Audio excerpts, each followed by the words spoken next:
afternoon. It's wonderful to be flanked by two authors who together account for millions of books being sold at various bookstores in India. And their khasiyat is that they both are associated with writing about mythology. Now, this is a broad swath across many authors. Oh, he writes my mythology, oh, he writes mythology, and she writes mythology. But within that framework, if there is anything, it is the definition of diversity.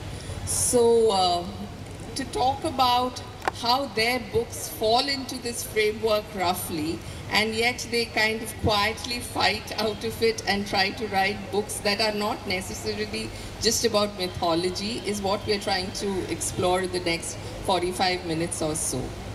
So my first challenge was to make this question, the first question, to both Anand and Ashwin, and I decided the best way to do it was to quote Ashwin and direct the first question to this resplendent Malayali gentleman in his varshti. So I will be quoting a little paragraph which Ashwin had written in his book Keepers of the Kal Chakra, and it is about how he sees mythology. Of course, it's through the words of somebody else, and it's about the difference between mythology and history. So one character asks, what is the difference between mythology and fiction? And so he asks this of a lady, and she just shrugs, and then he answers saying mythology is truth which nobody believes, or facts which nobody believes. And then she asks, what's history? So she says there are facts which everyone wants to believe. So between these two polarities lies mythology. And there is a myth that nobody wrote about mythology before. All you gentlemen and ladies wrote about it. But in Malayalam, for instance, several people did it for many, many decades before Anand Neelakantan was even born. So as somebody who's been writing about mythological stories from contrarian perspectives, the last 10 years, how do you see the way this whole genre has developed? Thank you. It's wonderful to be here in Lucknow, I think after 3-4 years perhaps. And we have been in the panel also last time in Delhi, 4 years back. I think it was in Bhubaneswar. Bhubaneswar. Yes.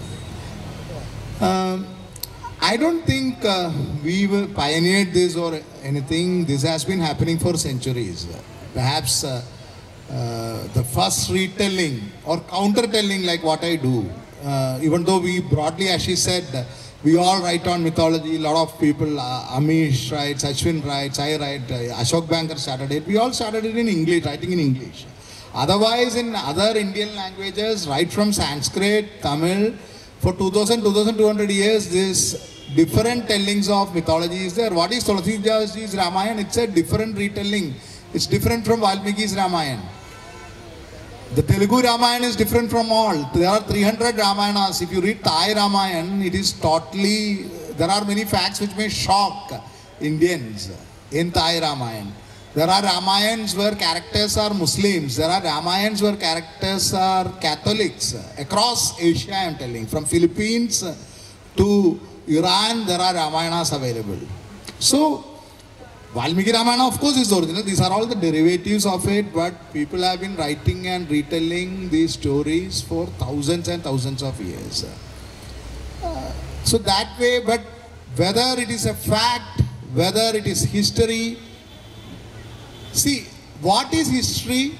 It's a lie agreed upon. Mythology, the term itself, I don't know, there is a proper translation in any Indian language. Because myth gives a kind of derogatory, slightly putting it down that none of this happened. Whereas we used to call it itihasa, it happened so. It might not have happened exactly like that, because it is poetic, imagination and exaggeration should have been there. But there is always some kernel of truth in it, and that is why they called it itihasa. It happens so. People can have difference of opinion, different poets. As I took the example of Ramayana, Mahabharata, there are around 1100 versions, complete Mahabharatas. Partial Mahabharatas, there will be lakhs of it. But the basic story is the same. The plot is the same. How you are looking at it, from which character's point of view looking at it, those things may differ from poet to poet, writer to writer. That is all. But something would have happened. People would have added something, extracted something, deducted something, exaggerated something. But definitely there is a kernel of truth. That is why it is itihasa. Myth as a word is very misleading. That's what I would say.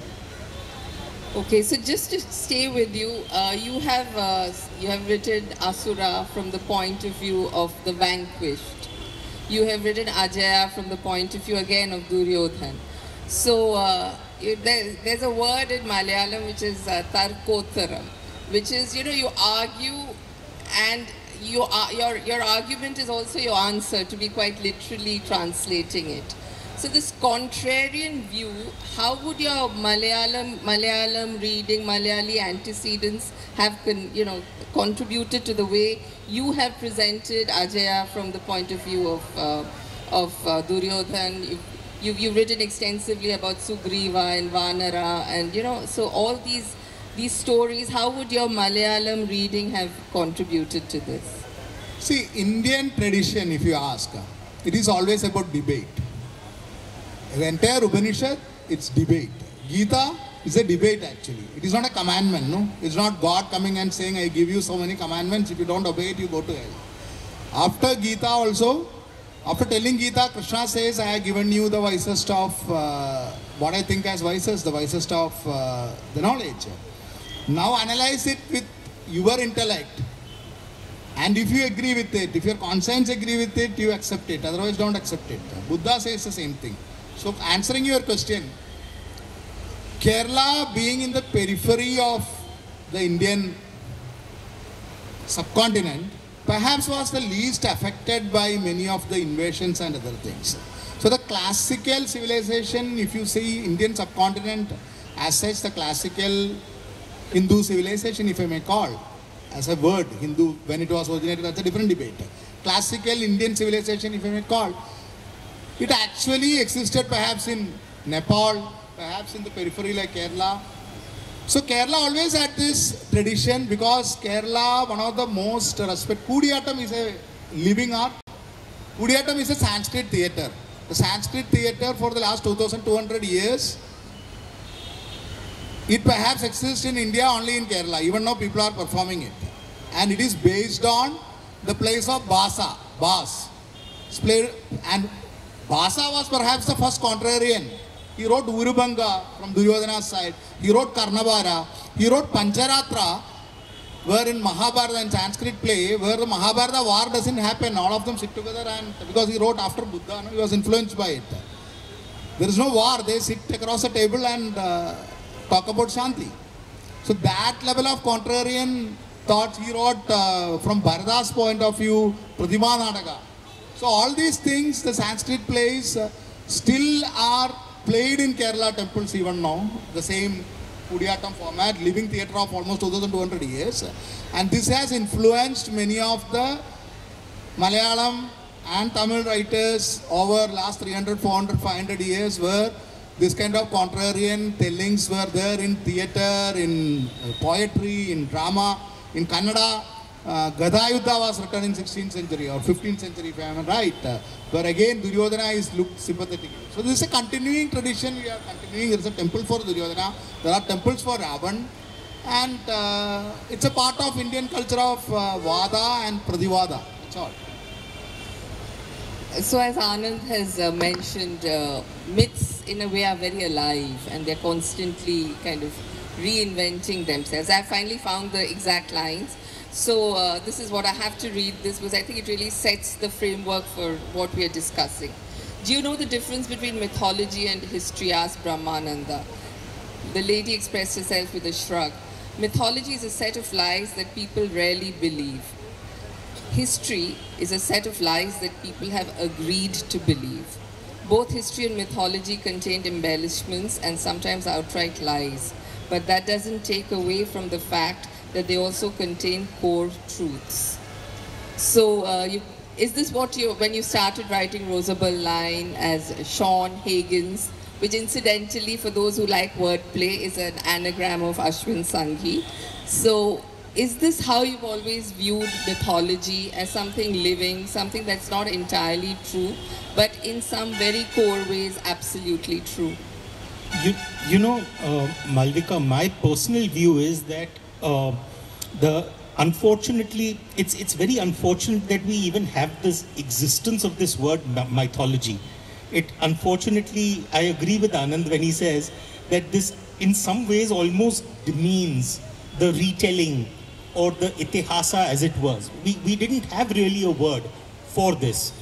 But in some ways, the funny thing is that if you look at history, my favorite definition of history is George Santayana, who said that history is a pack of lies about events that never happened, written by people who were never there.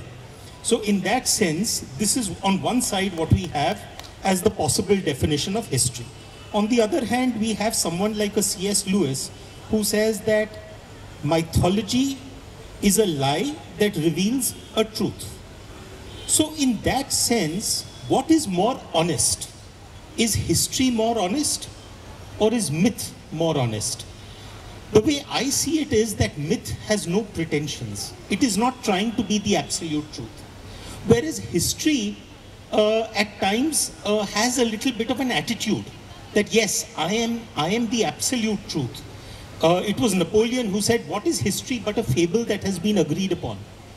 So in that sense, in some ways, I feel that mythology at times is a little more honest, in fact, because it is impossible to eliminate the narrator from the narrative, even when it comes down to history. So take, for example, an event in 1857, which happened, which we teach our students in schools as the Great Rebellion of 1857. And then on the other hand, we have the same event being not at all taught in, let's say, English schools, but even at, let's say, college level or university level, if you take it as an elective, it will be called the Sepoy Mutiny of 1857. It's the same event, but it is being presented in exceptionally different ways. So in that sense, I believe that history is a set of colored narratives. The problem is that unfortunately, to a certain extent, history is controlled by present. Who is in power presently wants history to be narrated exactly the way that they believe it should be narrated. The only answer to that is that let multiple narratives flourish. You can't have one narrative. It's like almost going and watching a 3D film in the theater and trying to identify which was the beam of light that made that picture come alive. It's not one beam of light, it's multiple beams of light, and you need a pair of 3D glasses in order to be able to see the 3D version. That's really how history should be looked at. But we don't. Unfortunately, there is always a dominant narrative. Coming back to the idea of myth, I genuinely believe that it is not possible to have such a large volume of work written over generations if there wasn't some kernel of truth in that myth. So for example, yesterday when I was doing my session, I talked about the fact that I had been to Calcutta and had visited a temple where there was a portrait of Amitabh Bachchan, and it was the Amitabh temple. And I was thinking to myself that is it possible that 1,000 years from today, there could the entire aspect of Amitabh worship could have become very, very popular, and you could reach a point where there isn't one temple but 1 lakh temples. And someone could ask the question that do you think that Amitabh could have been a historical figure?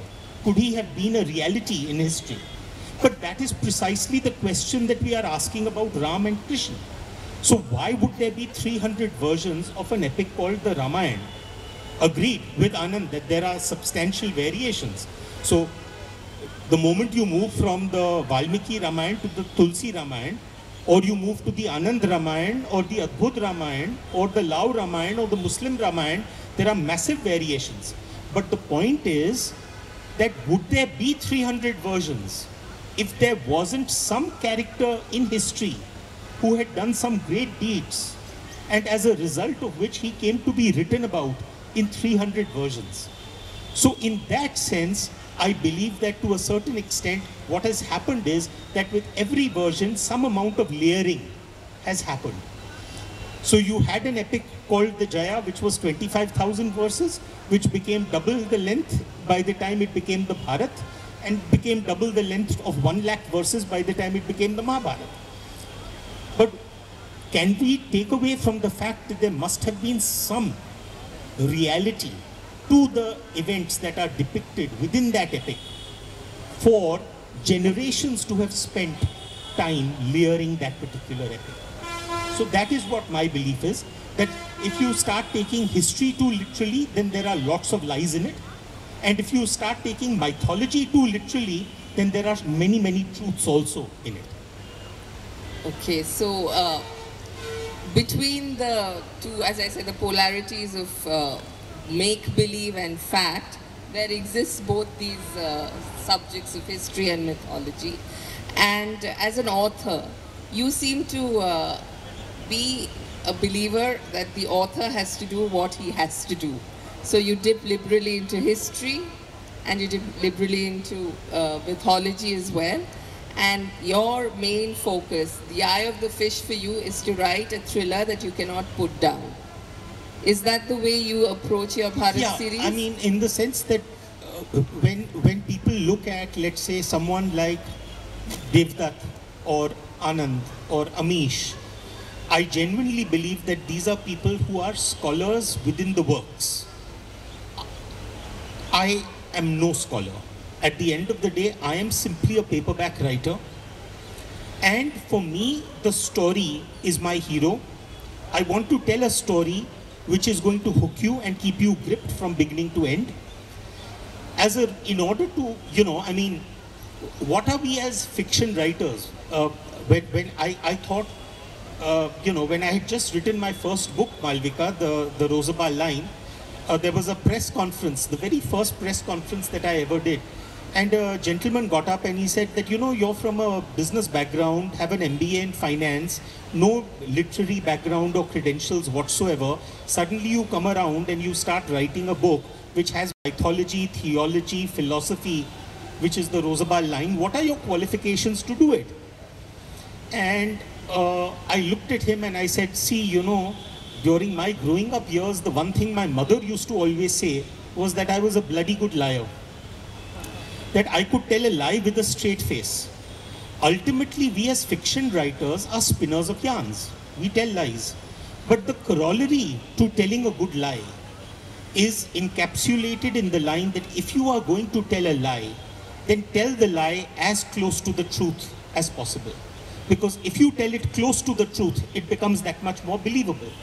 So for me, I will normally dip into not just history.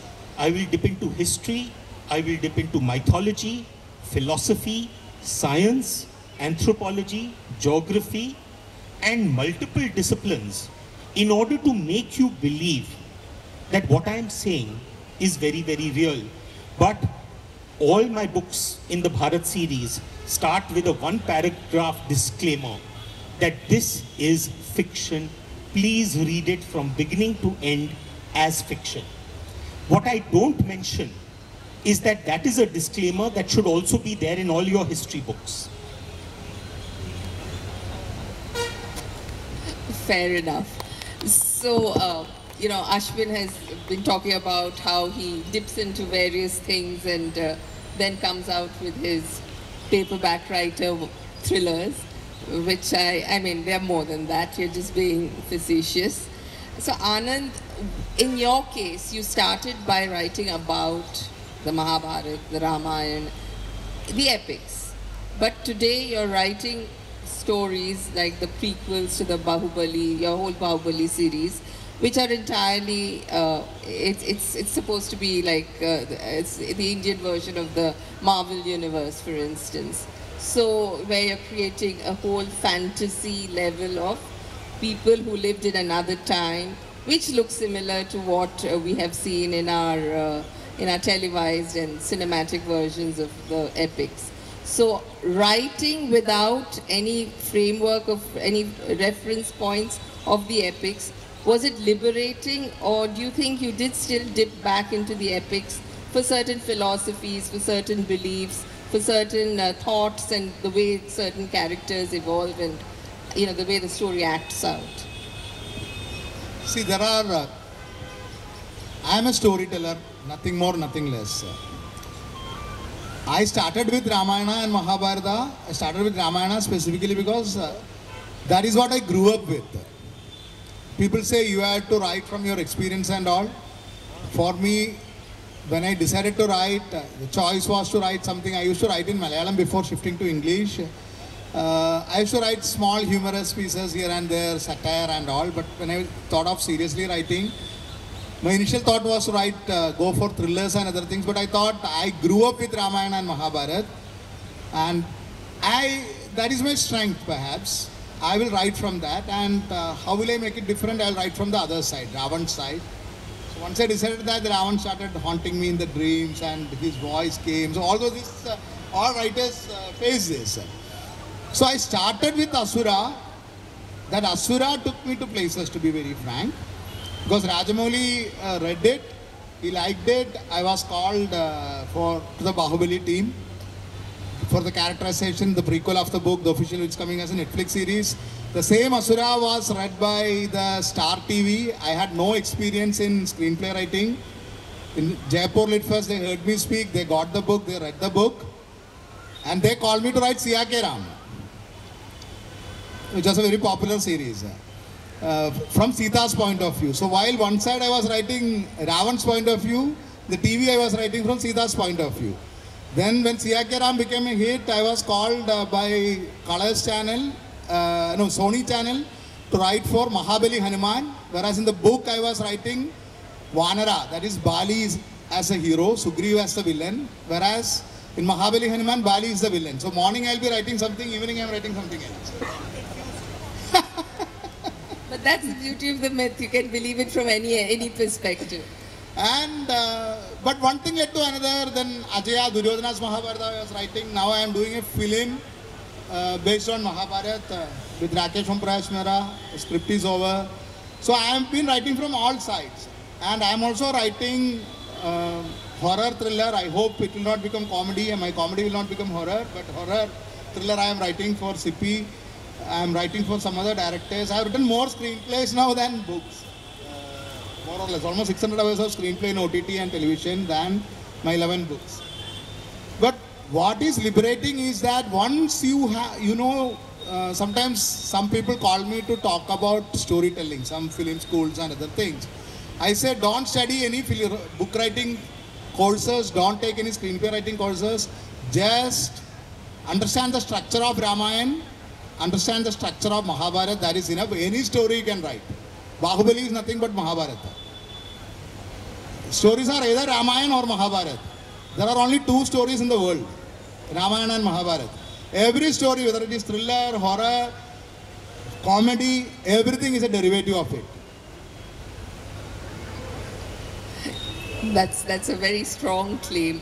Which brings me to, the fact that you started writing 15 years ago was your first book and yours was 10. So did you imagine that there's, a lot of your readers are very young, they are millennials or, I don't know, generation When Y. we started, we were also young. Well, yes, I'm still young, Anand. Speak for yourself. Well, let's say your readership was even younger than you both are. So, did you imagine that these age-old epics and the stories therein would grab a new generation so completely, and so many people would... Last 5,000 years they have grabbed that generation's youth. So why not this generation also? Fair enough, but if you see the Ramayana which Ramanand Sagar made, Arun Govil was a sweet, not six-packed Ram. And Sita also looked very different. Deepika looked like a sweet Sushil ladki and not, you know, a very fit and a slightly different look from a typical Hindi movie heroine of today is who is the Rama and Sita. So how have you all changed the way you speak? Does the audience make a difference to you when you're writing these stories? Every era produces its own version of Ramayana. So that is why these 300 Ramayans came. So every Kambar's Sita is different from Tulsidas Sita. Kambar's Rama is different from Tulsidas Rama. Tulsidas' Rama is different from Valmiki's Rama. So every era, people, poets, depending on their some are fabulous writers, some are like beginners like us. They have created the Sita or Ram or Ravan or Duryodhan or Krishna, which will attract. Then only that books or poetry or drama or films or the mode of storytelling will become successful. It has to appeal to that generation's youth. It was always written for the youth. It is never for the old people you write. It's always for the youth you are writing. Any poet or any writer. Okay, fine. So let's now throw this back to you. He has said that every story in the world is essentially a derivative of a Ramayana or a Mahabharata. You have also, you've tried to broad base it in your current book, The Magicians of Mazda. You're talking about the advent of the Parsi community, and then you trace it back. Part of it is in Surat, part of it is in Seattle. There's a current timeline, there's a 720 AD timeline. So, do you feel that you should also, be dipping into other mythologies while creating your stories, or are you a too epic man? No, Malavika, at the end of the day, when you talk about mythology or you talk about the stories, you will find that there has been humongous amount of sharing that has happened across regions. So, for example, the description that is provided of Lord Krishna is one of the most ancient descriptions that we have for in historical terms, is the description given by Megasthenes, the Greek visitor. And Megasthenes does not call him Krishna, he calls him Heracles, which is like Hercules. Similarly, if you take, for example, the flood myths exist in every part of the world. Whether you call it Noah's Ark at one end, or you call it the Epic of Gilgamesh at another end, or whether you call it the Dwarka myth at another end. So it is that very same story that has been recounted by many, many people. So in that sense, whether we it again goes back to actually what Anand is talking about, which is in terms of the fact that it's the same stories, and those stories are being told with a slightly different flourish. You take, for example, when I wrote The Vault of Vishnu, I was so surprised that the entire story of Hanuman is beautifully encapsulated in the Chinese work, which is the Monkey King. And so, in other words, one myth has been shared with another. Or then you go back into the... See, for me, I have never been about, quote-unquote, India. For me, it has always been about these ideas and how would these ideas have traveled. So, for example, I will go to a temple and I will look at the Sri Yantra. And when I look at the Sri Yantra, I see overlapping triangles. Then when I look at the triangles, I will say, okay, fine, what if I have one upward pointing triangle and one downward, one representing Brahma, Vishnu, Mahesh, one representing Lakshmi, Saraswati, Kali. But now what do I get? A six-pointed star. Where do I see the six-pointed star? The Star of David. Is there a connection between the two? I don't know, but I think I should put it out there. But then, when I'm again making one of my diversions, I will look at a picture from the 15th century showing a sketch of a tomb in Ghaznavi. It is the tomb of Muhammad Ghazni. I look at the picture, beautifully sketched. The doors outside the tomb contain the six-pointed stars. So where did the six-pointed stars come in Islam from? So then I go back again digging, and I find that Ghazni had carried away the sandalwood doors of Somnath. So probably it was those doors which are depicted in that particular picture. So for me, it is not about a particular myth or a particular story or a particular region. It is about overlap. I'm always perpetually looking for where are the interesting overlaps. The Magicians of Mazda is nothing else but a study of those overlaps. It started out with something as simple as looking at Ahura versus Asura, and then saying, oh, that means, in other words, everything that happened towards the west of the Sapta Sindhu, the sounds were H sounds, whereas there were S sounds to this side of the Sapta Sindhu. So in other words, Asura was Ahura. Sindhu became Hindu. So in that sense, then when you start looking deeper and you say, well, if Ahura and Asura are related, then probably there could also be something which led to Ahura Mazda. And then when you look deeper, you realize that actually the description given of Varuna is Asura Maya. And so there is possibility of a connection there. You go to Kashmir, you find that, for example, amongst the Parsis, they wear a inner shirt which is known as the sadre. But in Kashmir, the Pandits wear the sadar. And similarly, for example, you have the vernal equinox being celebrated by the Parsis as Navroz, but it's celebrated by the Pandits in Kashmir as Navre. You look at the description of the river where Ahura Mazda reveals himself to the prophet, to Zoroaster. And suddenly you find that the river that is being described is very similar to the Jhelum, which is because the river in question is known as the Diti and the Daitya river. And of course in Kashmir you have a tributary of the Jhelum known as Diti. So now all of these are the sort of overlaps which then get my adrenaline pumping. And I say, okay, now this is something that I should be working on, and this is something that I should be presenting. And I will incorporate it into a story in order to give you those moments where you say, wow, I never thought of it that way. So I have always maintained that when I'm writing, I have an objective of 3 E's. My first objective is to entertain you. And that accounts for 70% of what I do. 20% is maybe you will come across some material that you hadn't come across earlier. That is the point of education, the second E.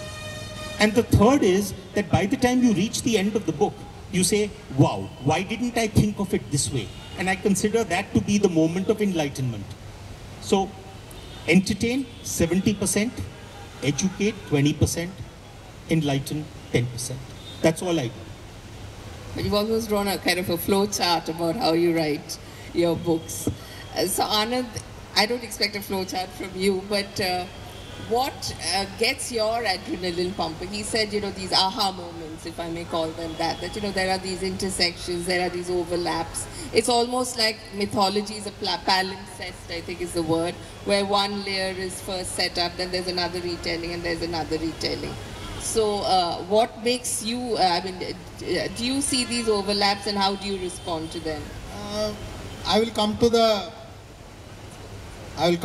first thing what you said. No, though all of us are called mythology writers, everyone actually follow a different genre. Like for example, Ashwin bases it on various world mythology and makes it to an entertaining, great thriller, very fast-moving thriller. Amish has a style, Devadatta has a style. For me, what I do is essentially I just play with the character. I only change the viewpoint. I don't even change the plot. I follow exactly the Ramayana and Mahabharata plot when I am writing. Or when I am writing Vanara, I follow the ditto. Or I have written Valmiki's Women, the short story collection. I follow the exact plot. At least in one of the Ramayanas, whatever I say is there. Not a single word will be like for what you call for just to add to the story. What I reveal is in the characterization. The The moment you look it from another side, the entire story changes. I love looking like that. The moment you see it from Ravana's side, I'll put an example, give an example. Forget, I have not shown it from Ravana's side. I have another character in Asura called Bhadra. Bhadra is a common man. He is living in Lanka. Hanumanji comes there. Bhadra has no power to fight Ravan. He's a common citizen. A common citizen, how can he fight? Even the god has to come to fight Ravan, right? A common citizen has no this thing to fight. He is under a tyrant. Asura is not a book where Ravan is a hero. Ravan is as such, shown as such. It's only viewpoint you are changing.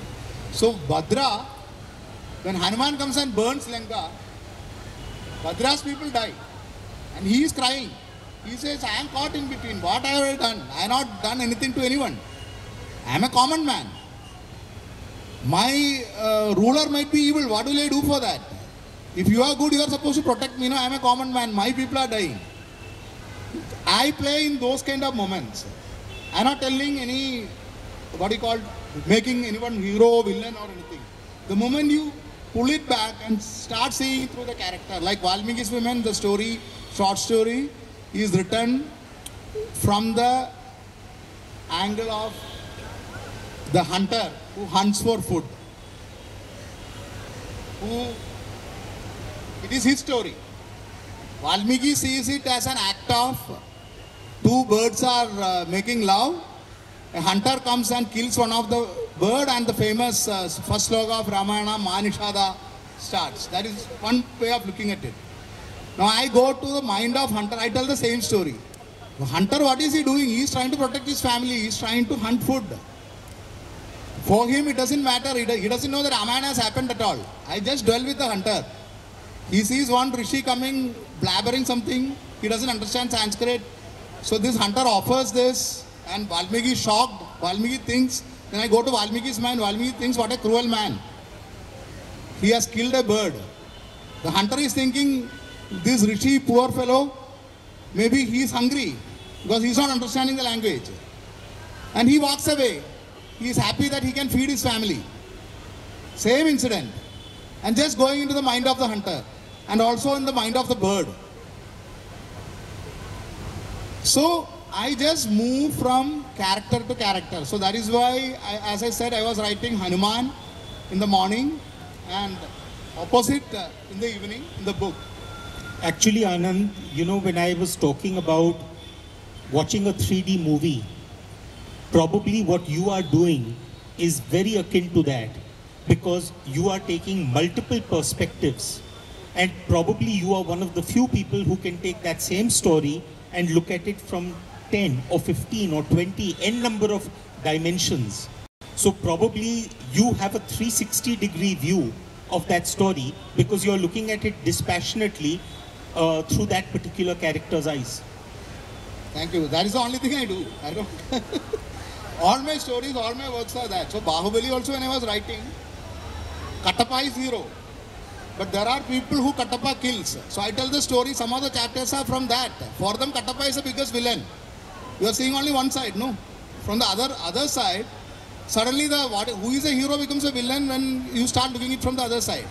So I try to give all these perspectives. So Siyakeram was that, no? You are seeing the Ramayana through Sita's eyes. Entire Ramayana is through Sita's eyes. It is a different Ramayana. Once you start thinking like that, you see it from Bali's eyes. My Vanara book is that. It's a totally different story. So Bali's eyes, if I explain, I am not making anyone hero or villain. Imagine you are Bali. This is how you will argue, no? I am a Vanar king.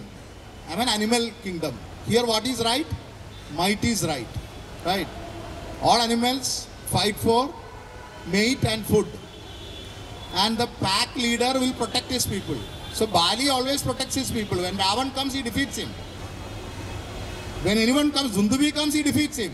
Whoever comes, whoever fights directly, he doesn't send his people. He is not a civilized king who will sit at home and send the soldiers to fight in the border and talk about patriotism. No. He is a tribal leader. So he will fight. He will not allow anyone to fight. It's always one-to-one fight. This is Bali's viewpoint. So he always challenges people, come directly and fight to me. He's a hero in his own eyes. If you think from his eyes, he's the real hero. One way you're looking at it. So that's what he asked Lord Ram, why didn't you come directly and fight with me? Ram gives his reason. He gives a Maryada of Ayodhya, saying that you had done all these things wrong, so I had to kill you like that. That is also not a wrong viewpoint. But when you are looking from Bali's viewpoint, Bali keeps asking, you say I am an animal, then that is why you kill me hiding behind a tree. You say you can hunt. People hunt for food. Are you going to eat me? In many of the tribal Ramayans, it is what they ask. And Ram has no answer because he is answering it from another dharma or another viewpoint. So Bali takes Tara because in animal kingdom, he has agreed that I am an animal. In animal kingdom, whoever has power will take. When Bali was trapped, Sugriva took Tara. So when Bali came, he took it back. So the moment you see it from Bali's perspective, whatever Bali is doing is right. Same thing with Duryodhan. Duryodhan asked this question to Yudhishthir. You are not my uncle's son. My father was the eldest, right? That time you said, your people said he is blind, hence Pandu should rule. Then after that Pandu goes away. My father only was ruling for the last 20 years. Nothing happened, he was ruling properly. Suddenly you come back claiming that you are the children of gods. Nobody knows, from the forest you have come back claiming that you are the children of gods. And then, I don't even know when you were born. Some people are there, witnesses are there. Here I was born in the palace, everybody knows when I was born. And you are coming and claiming. Okay, finally my father gave you half the kingdom. What did you do? You gambled with it. You gambled with it and lost it. So why should I give the entire kingdom? We gave you one house. I have problem with you because we are Kshatriyas. We will play 100 games. So I tried to kill you. I am an evil man. I am Duryodhana, I am an evil man. I tried to kill you, tried to burn you. But what did you do? You and your mother called 5 tribals, Nishadas, a mother and 5 kids, gave food for them, and you escaped, killing them. My people put the fire. Actually, you put the fire. I put the explosive material, inflammable material. You put the fire and kill the innocents. And you call me evil? I am evil or you are evil? I kill only my enemies. You are killing innocent people. How will you rule? This is Duryodhana's viewpoint. I just play in this. So I think that really shows how, myths have much more to tell you than possibly many other much more respected disciplines of academia. It talks about good and evil rather than true and false at many levels. So now looking ahead, we hear about mythology becoming the next big thing in cinema. You had Bahubali in the south. It was a blockbuster. It crossed the Vindhyas and kind of took the imagination of Hindi cinema and many others up north by storm. Now you have something called the Brahmastra series with what's being called the Astraverse, like the Marvel universe, etc. So do you think this whole engagement with mythology and the superheroes of our epics is going to the next chapter is going to be played out on the OTT platforms in cinema? Let me start with him because I know you have a deep insight on it. Malavika, I've always maintained that before there was Superman, there was Hanuman. So a lot of the inspiration comes from our myths. The point is that India is a treasure house of stories and these sort of fascinating characters. And for the life of me, I cannot understand as to why it has taken us so much time to be able to dip into these and realize the wealth that we are sitting on. Very often, at one point of time, India used to be described as a beggar sitting on a golden bench. And that applies even to this creative space of ours. That suddenly, but what I do have a problem with is the fact that in our world, we tend to have this herd mentality. That one thing becomes, Anand can probably bear me out on this, but this happened even in the world of writing, where one or two novels, one or two books became very good or very well accepted in, let's say, the world of hypothetically campus romance with Chetan Bhagat. And then suddenly you had an entire crop of 100 writers wanting to somehow or the other replicate that. The same thing happened with the world of mythology, that well before Anand or me or Devdutt or anyone came in, there was already Ashok Banker who had already done several of these books. But over a period of time, because this became quote unquote hot, everyone felt the need to go into that space. I am seeing a similar sort of trend happening in the world of cinema and OTT, where there's a little bit of a sort of a herd mentality. It's like an ambulance chasing. You see something and then you... So as a result of which, over a period of time, if that is not... Now the great thing, unfortunately, fortunately or unfortunately, is that unlike the world of books, which requires only your investment of time, the world of cinema and OTT requires hard cash, which means that over a period of time, only those projects which will be able to stand up on their own in terms of their quality will eventually get funded. Right now, I see it as too much money chasing not such great projects. But that will change, hopefully, over a period of time.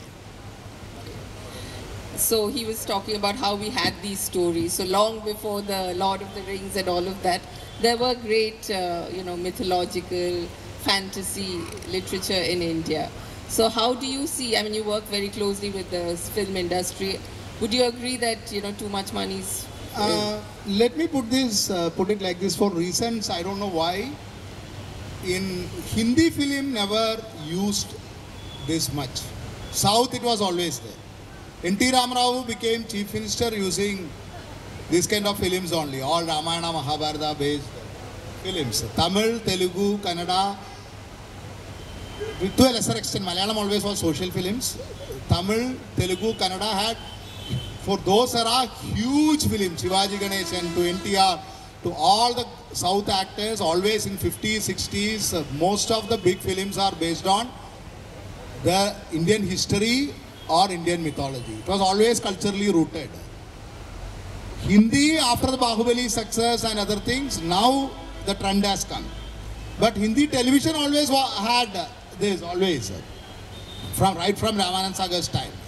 Hindi films somehow, until Bahubali perhaps, of course, one or two were the bigger ones before that, but it was not a trend. Bahubali shifted the trend. Now, as Ashwin said, too many people are chasing. There are at least 7 Ramayanas, 4 Mahabharatas happening in Bollywood itself, apart from big projects happening in Telugu and Tamil, based on all these things. So we don't know what is going to happen. Kannada also it is happening. Malayalam also, historical projects are coming. The 5 big film industries, all of them, they are coming with mythology and history now. So too many people are chasing.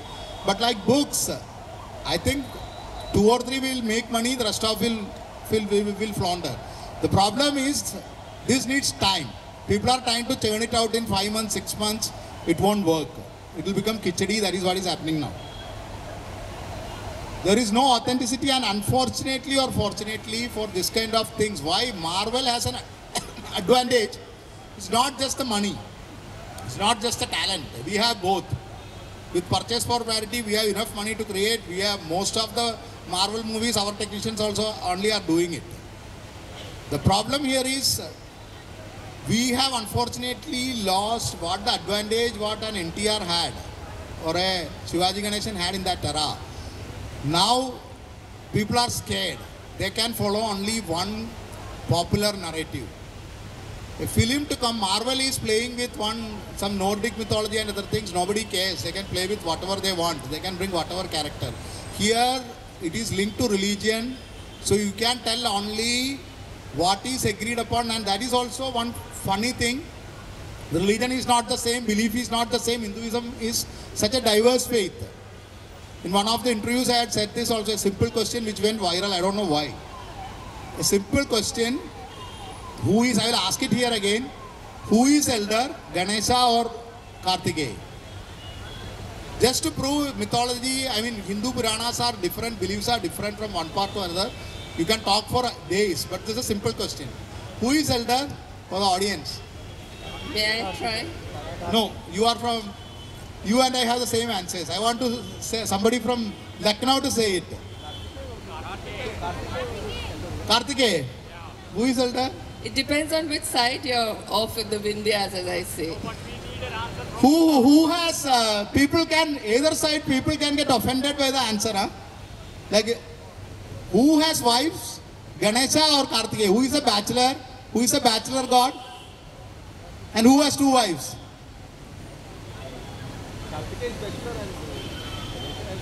Kartikeya is bachelor and Ganesha has two wives. But come to Kerala and Tamil Nadu, Ganesha is the bachelor god, Kartikeya has two wives. And Ganesha is elder. And Sanskrit slokas are there. In Sanskrit slokas varies. The temple prayer, the Sanskrit slokas call Ganesha as Kartikeya's elder brother. Kartikeya as Anuja, the younger brother. Not in Tamil, not in Malayalam. Sanskrit slokas do that. In the So temple. now he has asked you a question. We have time for one question possibly from the audience. Is there any question from the audience? I think they're all still mulling over the family tree of Kartikeya and yes.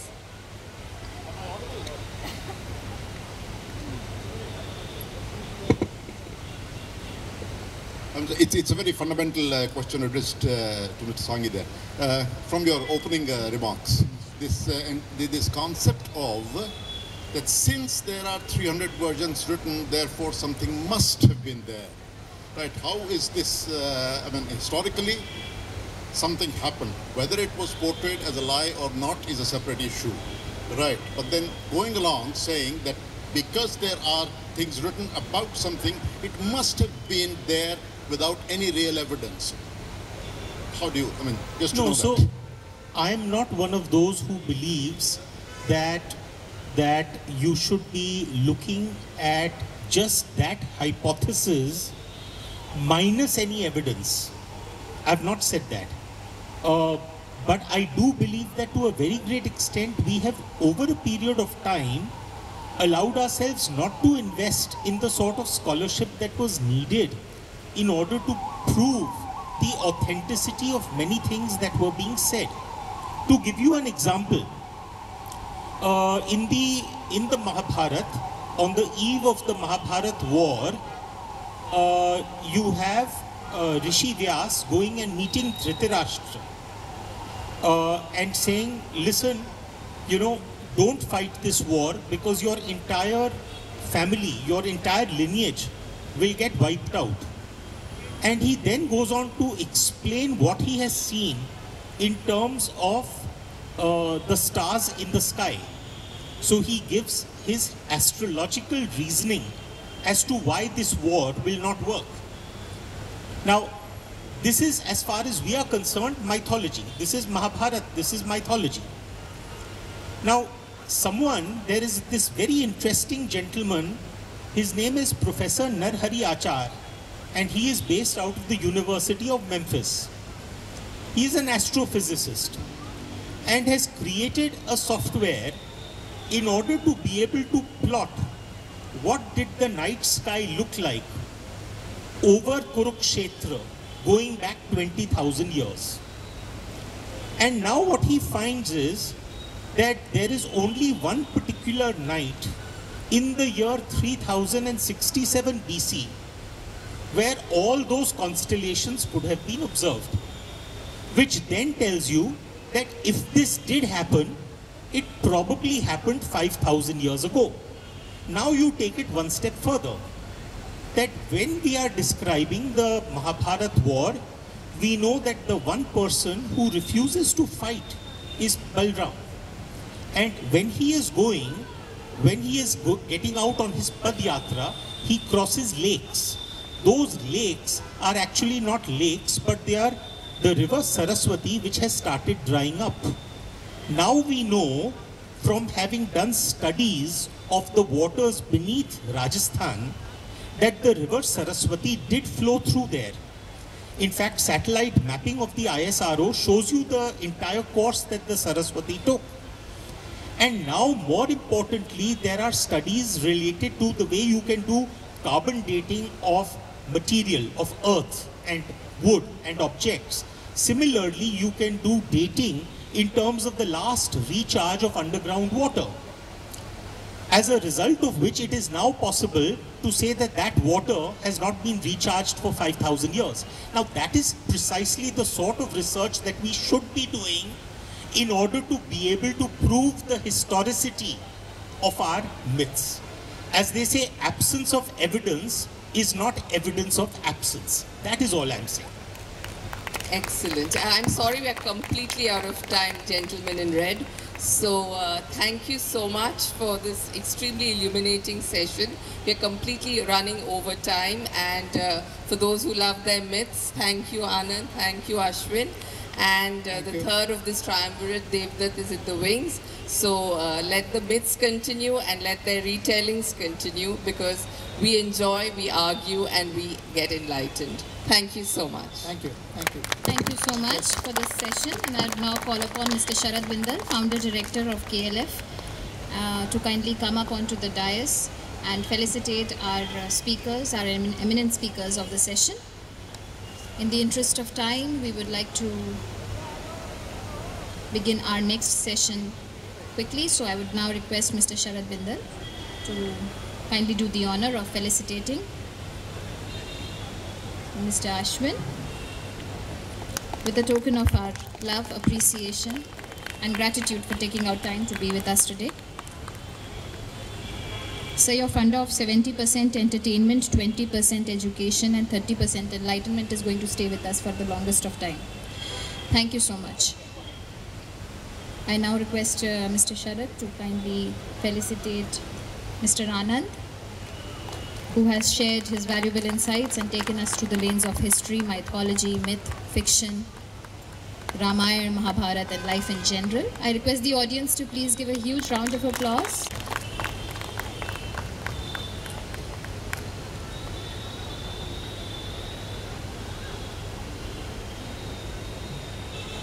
Thank you so much. It matches perfectly with your outfit today, sir. Thank you so much. I also now request Mr. Bindal to kindly felicitate the moderator, Ms.